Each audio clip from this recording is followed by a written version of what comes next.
Well, my goodness, that was more relaxing than I thought it would be. Totally. I don't know what the rest of the takeaway is. That was different than I thought it would be. Certainly thought that the 49ers should win the football game. Mm-hmm. I feel that way every time that those guys suit up and the boom box comes out. I'm confident in the 49ers. They're a very, very good football team. But, man, they're not just good. That was clean. That was really – if you look – a lot of teams, obviously half the teams won yesterday. But if you look around the league and go, who was the cleanest? I mean, it's Dallas. It's Dallas and the 49ers. It's Dallas and the 49ers. I mean, it gets no cleaner than Dallas where, I mean, you scored on a block 6 and then a pick six. And you scored 16 points in the first quarter without really needing your offense at all. And then you went on to absolutely whitewash a division rival. So, yeah, Dallas, I think, gets the top nod in terms of, like, you know, the gold star goes to Dallas. But then you look at the Niners, and that thing was comfortable from the get-go. Kyle Shanahan's scripted plays and stuff were unstopped. They were unstoppable offensively. And the defense came out, and it was negative yardage for the first 4 drives, and then that was it. That was the game. So I think this is one of those moments, the type of days where we would love to hear from a lot of you, obviously, and whether that is Twitch and YouTube, powered by First NorCal Credit Union. We've got the Xfinity mobile text line, and obviously 888-957-9570. As many of you who want to call in and talk 49er football and share excitement or point specific things out, or even if you found something, I don't know how, but if you found something that concerns you in the way this all went down, let's roll. 888-957-9570. I think the question is very simple. What'd you think? So, Dibs, what'd you think?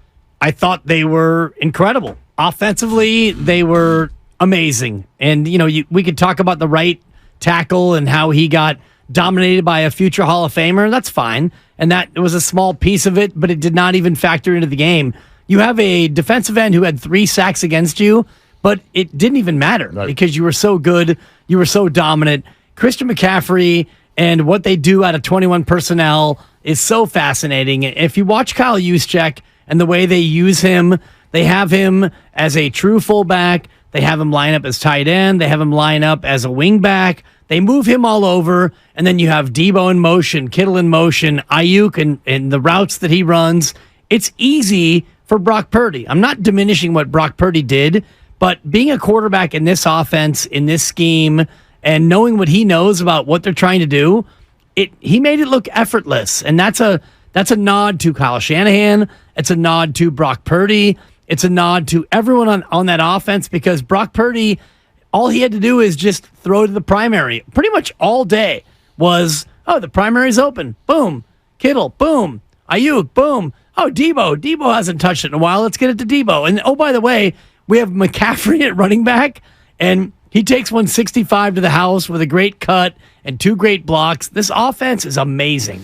Look, it's splitting hairs. You and I, it's been well established, I think, on this show. We sort of see this. There's a little bit of a tweak, a twerk, if you will, in terms of a difference, in terms of how we see it when the 49er offense does well. I think, and it's chicken or the egg, right? You know, Brock Purdy just needs to deliver it well, and it'll go well. And I look at it sort of like, no, it goes well because Brock Purdy delivers it well. And that's fine. It's just kind of coming from a different angle. But to me, from the moment he walked onto the field last year, this offense looked the best that Kyle Shanahan's offense with the 49ers has ever looked. I think he deserves a ton of credit for that. And if I had to boil all of the positivity of yesterday down to one thing, it is that. It is the feeling that every football fan in America hopes for. And it is the feeling that goes like this. We got our quarterback. Yeah. It's the number one stressor in the NFL. And you don't have to right away win a Super Bowl for that feeling to be confirmed. The fans of the Cincinnati Bengals do not have any questions. We've got our quarterback. Oh, boy. Well, right, I know. Bad day for them. Right. But the team that's playing tonight, okay, he has not even been to a Super Bowl yet. But they don't wake up on Sunday and go, geez, how's our quarterback going to look? We got our quarterback. let's go from there. Kansas City, we've got our quarterback. Philadelphia, we got our quarterback.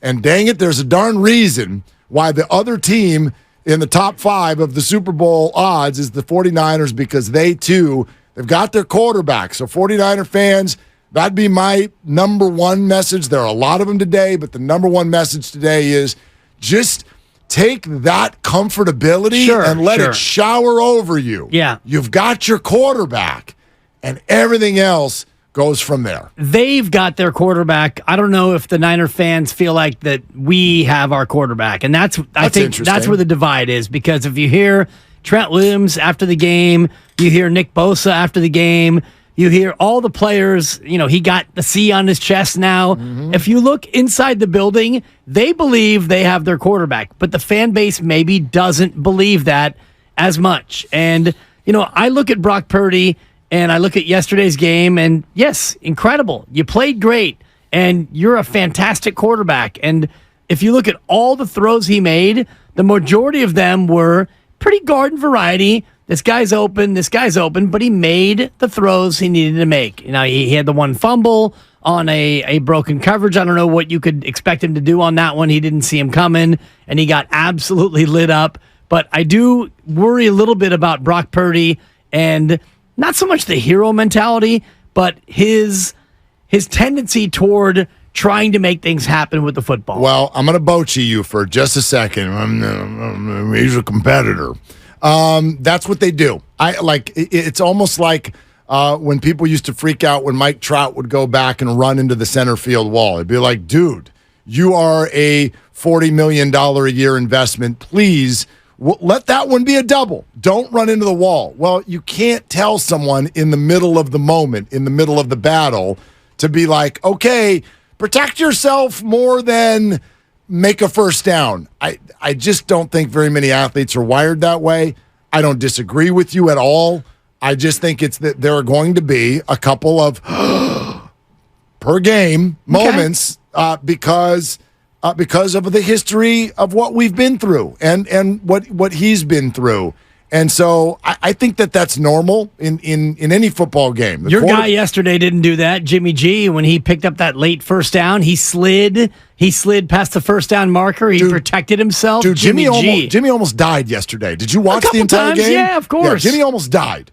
Jimmy, there was a moment where my phone, everyone went, oh, crap, Jimmy. Oh, like, that's it. Stretcher, see ya. And no, he was okay. See ya. I hear you. It's gonna suck. It's gonna suck every time he gets hit because we have that PTSD. Yeah. He's got that history. There's no denying it. I get it.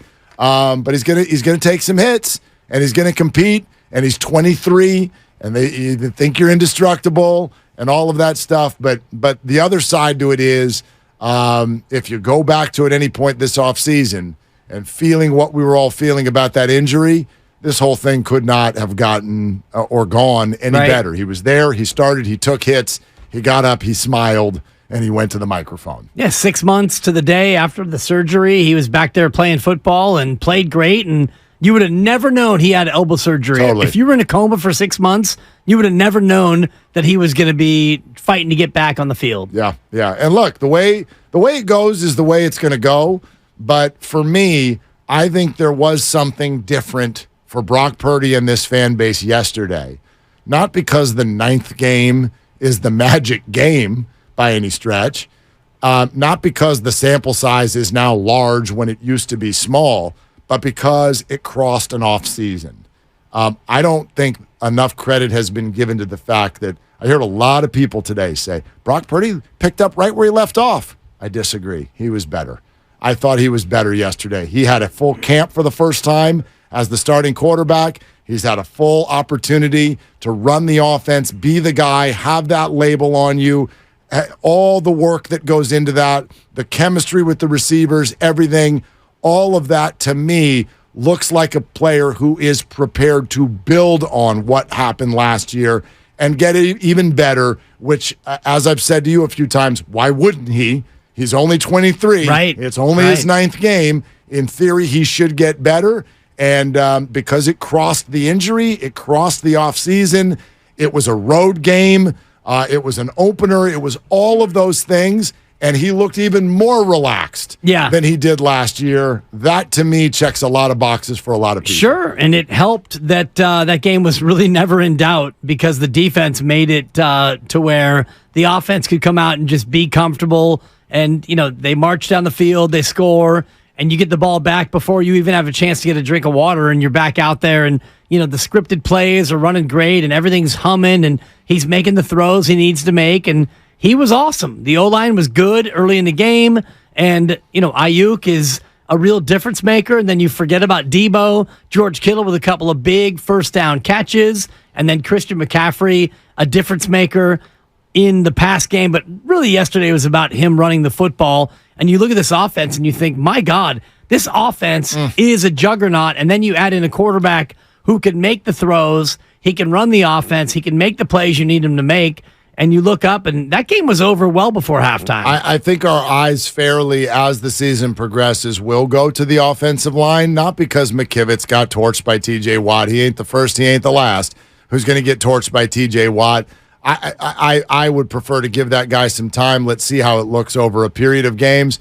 But to me, the offensive line, the offense you just detailed, if he gets time, they are not stoppable. That it's just not a stoppable group. If you give Brock Purdy and this offense time to go through progressions, I do not think Ayuk, Debo, McCaffrey, Kittle, Juszczyk, or Third and Juwan, or anybody else who hops in there for plays here and there. I don't know what you do.